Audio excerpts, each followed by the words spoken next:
ஃப்ரண்ட்வுட்ஸ் நேயர்களுக்கு வணக்கம். அதிமுகல இருந்து தேமுதிகவுக்கு ராஜ்யசபா எம்பி சீட் இல்ல அப்படின்றது பகிரங்கமா அறிவிச்சிருக்கிறாங்க. இதனால தேமுதிக பாத்தீங்கன்னா கொஞ்சம் அதாவது ரிவெஞ்ச் எடுக்கிற ரேஞ்சில் என்ன பண்ணிருக்காங்க, சைலண்டா அதிமுகவை என்ன பண்ணிருக்காங்க, கலாச்சி தள்ளி இருக்கிறாங்க தேமுதிகவுடைய பொதுச் செயலாளர் பிரேமலதா விஜயகாந்த். என்ன நடந்தது அப்படின்னு பாத்தீங்கன்னா, நேற்று தினத்துல அதிமுக துணை பொதுச் செயலாளர் KP முனுசாமி பிரஸ் பீப்பிளை சந்திக்கிறாரு.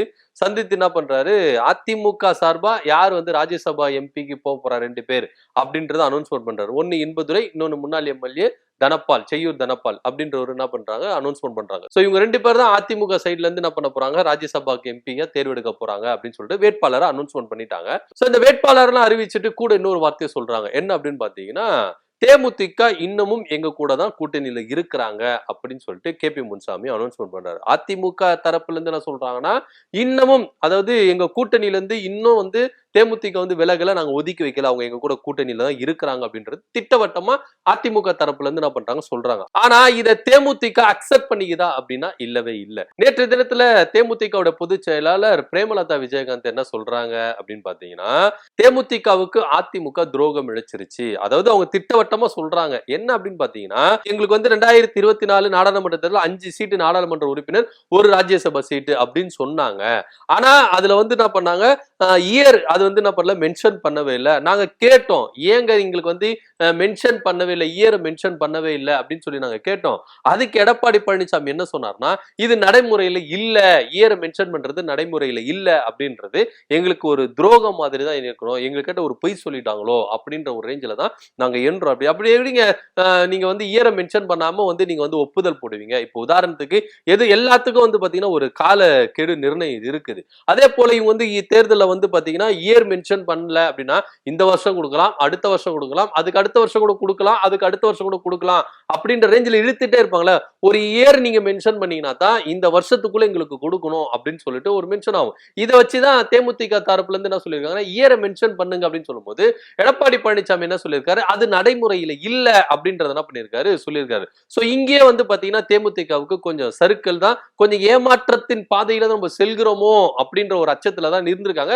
இருந்தாலும் எடப்பாடி பழனிசாமி என்ன சொல்றாரு, அந்த பேச்சை நம்புவோம், அவரை நம்புவோம் அப்படின்றதுனால தான் அந்த ஒப்பந்தத்திலே அவங்க கையெழுத்து போட்டிருக்காங்க. நாடாளுமன்றத்தில் 5 தொகுதி, ஒரு ராஜ்யசபா சீட் அப்படின்னு அவர் வாக்குறுதி கொடுத்தாரு. அதன் அடிப்படையில தான் நாங்க சைன்லாம் போட்டு நாங்க என்ன பண்ண பயணிச்சு வந்தோம். ஆனா திடீர்னு என்ன பண்றாரு, எங்களுக்கு சீட்டு கொடுக்காம அடுத்த வருஷம் அதாவது 2026 கொடுக்குறோம் அப்படின்னு சொல்லிட்டு எங்க கிட்ட சொல்லிட்டாரு அப்படின்னு சொல்றாங்க. இப்ப தேமுதிக என்ன நினைக்கிறாங்கன்னா, இப்ப இவங்களுக்கு பாத்தீங்கன்னா 66 எம்எல்ஏ இருக்கிறாங்க, ஓபிஎஸ் உட்பட 66 எம்எல்ஏ இருக்காங்க. இந்த 66 எம்எல்ஏ நீங்க ஓபிஎஸ் கூட விட்டுடுங்களேன், 62 எம்எல்ஏ இருக்காங்க அதிமுகவுக்கு. இந்த 62 எம்எல்ஏ அடுத்த வருஷம் இவங்களுக்கு கிடைக்குமா கிடைக்காதா அப்படின்றது ஒரு பெரிய சந்தேகத்திலே இருக்குது. ஏன்னா தேமுதிகவோட நிலைப்பாடு என்ன அப்படின்னு பாத்தீங்கன்னா, இதைதான் அவங்க என்ன பண்றாங்க, 26ல நீங்க எங்களுக்கு ஒரு ராஜ்யசபா எம்பி சீட்டு தரேன்னு சொல்றீங்க, நாங்க இல்லைன்னு சொல்ல வரல, ஆனா நீங்க அடுத்த வருஷம் நீங்க எதிர்கட்சி தலைவரா உட்காருவீங்களா அப்படின்றது ஒரு பெரிய சந்தேகம். அதிமுக கணிசமான தொகுதிகளை வின் பண்ணுவீங்களா அப்படின்றது ஒரு பெரிய சந்தேகமா தான் இருக்குது. ஏன்னா பாஜக கூட அதிமுக கூட்டணி வச்சதுனால மக்கள் எல்லாருமே என்ன பண்றாங்க, அதிமுக மேல பெரும் அதிருப்தியில இருக்கிறாங்க. ஏன்னா எடப்பாடி பழனிசாமி என்னெல்லாம் வாங்கி கிழிச்சாரு, பாஜக கூட கூட்டணி இல்ல, பாஜகவை நாங்க விரோதிக்கிறோம், பாஜக கூட நாங்க எதிர்ப்பு அரசியல் தான் செய்யணும் அப்படி இப்படின்னு சொல்லிட்டு என்ன பண்ணாரு, நாடாளுமன்ற தேர்தலில் ஒரு பொய்யான தகவலை கொடுத்து மக்களை ஒரு இவர் கட்சி தலைவர்களை தான் ஏமாத்தினாரு, துரோகம் பண்ணாருன்னா இல்ல, தமிழ்நாட்டு மக்களையும் ஏமாத்தி இருக்கிறாரு அப்படின்னு நம்ம எடுத்துக்கணும். ஏன்னா 2024 நாடாளுமன்ற தேர்தலில் பாஜக கூட இன்னைக்கு இல்ல என்னைக்குமே கூட்டு இல்ல, ஒட்டு இல்ல, உறவு இல்லைன்னு சொன்னாரு. ஆனா இன்னைக்கு தன்னுடைய சுயநலத்துக்காக அதிமுக என்ன பண்ணுது, பாஜக கூட கூட்டணி வச்சிருக்கு 2026ல. சோ இப்போ இவர் மக்களையும் முட்டாளதான் ஆக்கியிருக்காரு, மக்களையும் கோமாளியா நினைச்சிட்டு இவர் தான் என்ன பண்ண போறாரு, மண்ணை கவ போகிறாரு அப்படின்றது தேமுதிக நம்புது. சோ அதனாலதான் தேமுதிக என்ன நினைக்கிறாங்க அப்படின்னு பாத்தீங்கன்னா, 2026ல இவரு சட்டமன்றத்துக்குள்ள உள்ள போவாரான்றதே ஒரு டவுட். ஆனா இவங்க என்னன்றாங்க, எங்களுக்கு வாக்குறுதி கொடுக்குறாங்க, இதுல எங்களுக்கு நம்பிக்கை இல்ல அப்படின்னு சொல்லிட்டு ஒரு முடிவுக்கு வந்துதான் இவங்க அதிமுக கூட்டணியில இருக்கிறாங்க அப்படின்னு சொல்லிட்டு அதிமுக சொல்லுது. ஆனா தேமுதிக என்ன சொல்லுது, நாங்க ஜனவரி மாசம் தான் நாங்க அனௌன்ஸ்மெண்ட் பண்ணுவோம் யாரு கூட கூட்டணின்னு சொல்லிட்டு. அவங்கள டிக்ளேர் பண்ணல, நாங்க அதிமுக கூட கூட்டணியில இருக்கோம்னு சொல்லிட்டு அவங்க டிக்ளேர் பண்ணல. அவங்க தேமுதிகவுக்கு நல்லா தெரியுங்க, எடப்பாடி பழனிசாமி பச்சை துரோகம் பண்ணிட்டாரு, நம்ப வச்சு கழுத்து அறுத்துட்டாரு, இதுக்கப்புறம் இவர்கிட்ட போயிட்டு நம்ம நேருக்கு நேரா நின்று சண்டை போடணும், இது மாதிரி சில்லியா வந்து நம்ம பேசி நம்மளுக்கு ஒரு சீட்டு கொடுங்கன்னு சொல்லிட்டு சில்லியா நம்ம போய் கேட்கணும் அப்படின்னு சொல்லிட்டு தேமுதிக நினைக்கல. அதனால என்ன பண்றாங்கன்னா விட்டுட்டாங்க. இவங்க வந்து என்ன பண்ணலாம், கால போக்குல தான் இவங்க என்ன பண்ணணும், நம்மள வந்து என்ன பண்ணணும், ரிவெஞ்ச் எடுக்கணும் அப்படின்ற ஒரு ரேஞ்சில தான் தேமுதிக இப்ப என்னன்னா நார்மலான ஒரு விஷயத்துக்கு வந்துட்டாங்க. சோ தேமுதிக வந்து பாத்தீங்கன்னா கட்சி ஆரம்பிச்சு 20 வருஷம் ஆகுது. இந்த 20 வருஷத்துல இந்த தேமுதிக சார்பா வந்து பாத்தீங்கன்னா ராஜ்யசபாவோ இல்ல நாடாளுமன்றத்துக்கு யாருன்னா ஒருத்தர் போயிருக்காங்கன்னா இல்லவே இல்ல. ஏன்னா இந்த இந்த கட்சி வந்து 2011 வந்து பாத்தீங்கன்னா சட்டசபைக்குள்ள போயிருச்சு. சட்டசபைக்குள்ள போய் பெரிய ஒரு வரலாற்று சாதனை எல்லாம் படிச்சிருக்காங்க. ஆனா இதுவே வந்து பாத்தீங்கன்னா டெல்லிக்கு போயிட்டு இவங்க வந்து சாதிச்சிருக்காங்கன்னா இல்லவே இல்ல. சோ இந்த வருஷம் எப்படியாச்சும் நம்ம போயிருவோம் அப்படின்னு சொல்லிட்டு தான் ரொம்ப நம்பிக்கையா இருந்தாங்க.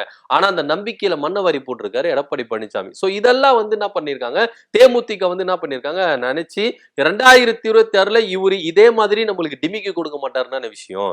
ஏன்னா அப்ப வந்து இவங்களுக்கு எம்எல்ஏ இருக்குமா இருக்காதா தெரியல. இன்னைக்கு 62 எம்எல்ஏ இருக்கிறாங்க. இந்த 62 எம்எல்ஏலும் இவர் வச்சு அடுத்த வருஷம் வந்து 62 எம்எல்ஏ வருவாங்களா அப்படின்ற ஒரு டவுட்.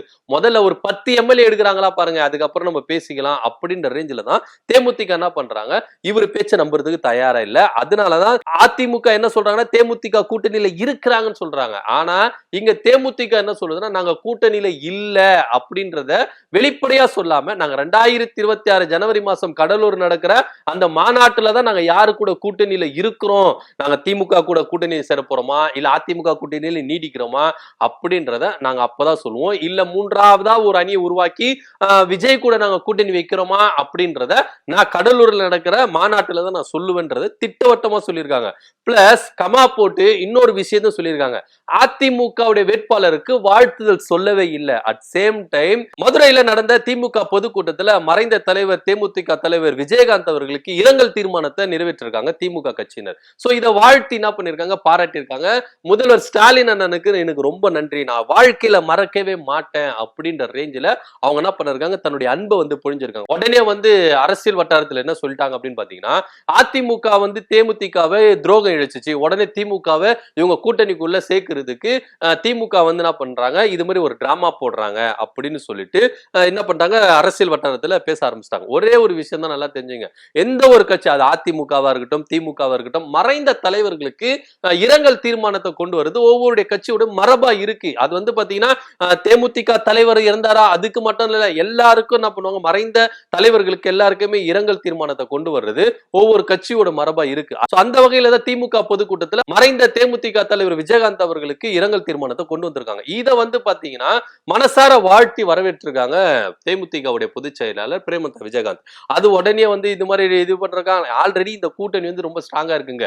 இந்த கூட்டணியில தேமுதிகவை போயிட்டு வலிக்கணும்னு சொல்லிட்டு திமுக அவசியம் இல்லை. ஒருவேளை தேமுதிக வேணா அந்த நிர்பந்தம் இருக்கலாம். ஏன்னா அவங்களுக்கு ஓட் பர்சன்டேஜ் ஏறணும், திரும்பவும் அந்த மாநில கட்சி அந்தஸ்து பெறணும் அப்படின்றதுக்காக திமுக அது ஜெயிக்கிற குதிரையான திமுக கூட்டணியில போய் செய்து அங்கமாவதுக்கு தேமுதிக வேணா நினைக்கலாம். ஆனா திமுகவுக்கு நீங்க வலுக்கட்டாயமா வாங்க அப்படின்னு சொல்லிட்டு இழுக்கணும்னு உங்களுக்கு அவசியம் இல்லை. ஆனா உடனே அதிமுக என்ன நினைச்சிட்டாங்க, ஒருவேளை தேமுதிக அந்த பக்கம் போயிருச்சுன்னா நம்மளுக்கு ரொம்ப டிராபேக் ஆயிரும், அதனால தேமுதிகவை விட்டுடக்கூடாது அப்படின்றதுனாலதான் அதிமுகவுடைய துணை பொதுச் செயலாளர் கே.பி. முனுசாமி என்ன சொல்றாருன்னா, தேமுதிக எங்க கூட்டணியில நீடிக்குது அப்படின்றத ஆணித்தனமா சொல்லிட்டாரு. ஆனா தேமுதிக அது முழுமையா என்ன பண்ணீங்க ஒப்புக்கொள்ளல. நாங்க எப்போ கூட்டணியில இருக்கிறோமா இல்லையா அப்படின்றத ஜனவரி மாசம் தான் சொல்லுவேன், இப்ப சொல்ல மாட்டேன் அப்படின்றத தெல்ல தெளிவா சொல்லுது. சோ இதுலயே வந்து பாத்தீங்கன்னா அதிமுகவுக்கும் தேமுதிகவுக்கும் ஒரு சில எதிர்மறையான கருத்துகள் இருக்கு, கொஞ்சம் உரசல் இருக்கு அப்படின்றது திட்டவட்டமா தெரியுது.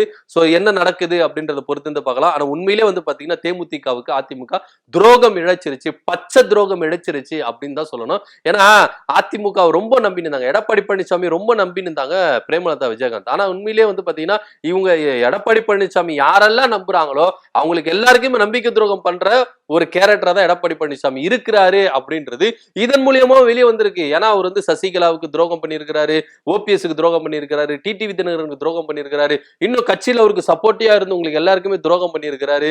இவ்வளவு ஏங்க அதிமுகலே நிறைய பேருக்கு அவர் துரோகம் பண்ணியிருக்காரு. இப்போ தேமுதிக சார்ந்த பிரேமலதாவுக்கும் துரோகம் பண்ணியிருக்கிறாரு அப்படிதான் சொல்லி இன்னொரு லிஸ்ட் நீண்டுகிட்டே இருக்கும். இதுக்கப்புறமும் வந்து பாத்தீங்கன்னா பாஜக கூட துரோகம் பண்ணியிருக்காரு, நிறைய பேருக்கு அவர் துரோகம் பண்ணியிருக்கிறாரு. இது வந்து பாத்தீங்கன்னா தேமுதிகவுக்கு இது ஒரு அடி அப்படின்னு கூட நம்ம சொல்லலாம். ஏன்னா இதுக்கப்புறமும் தேமுதிக வந்து உஷாரா இருந்துக்கணும், திரும்பவும் அவங்க கூட்டணியில இருக்கிறாங்கன்னு சொல்லிட்டு அந்த அதிமுக தரப்பினர் சொன்னாலும் தேமுதிக தரப்பு மறுத்து இருக்கு. பொறுத்திருந்து பார்க்கலாம் என்ன நடக்குதுன்னு சொல்லிட்டு. தேமுதிகவுக்கு இப்போ 2025ல நாங்க ராஜ்யசபா சீட்டு தரல, 2026ல நாங்க தரோம் அப்படின்னு சொல்லிட்டு எங்க கூட்டணியில தான் அவங்க நீடிக்கிறாங்க அப்படின்றத சொல்லியிருக்காங்க. இத தேமுதிக வரவேற்று பேசவே இல்லை. அதிமுக வேட்பாளருக்கு வாழ்த்து சொல்லாம திமுகவுக்கு அவங்க நன்றியை தெரிவிச்சிருக்காங்க, வாழ்த்துதை சொல்லியிருக்காங்க. இதை பத்தி நீங்க என்ன நினைக்கிறீங்க அப்படின்றத கீழே கமெண்ட் பண்ணுங்க. நன்றி, வணக்கம்.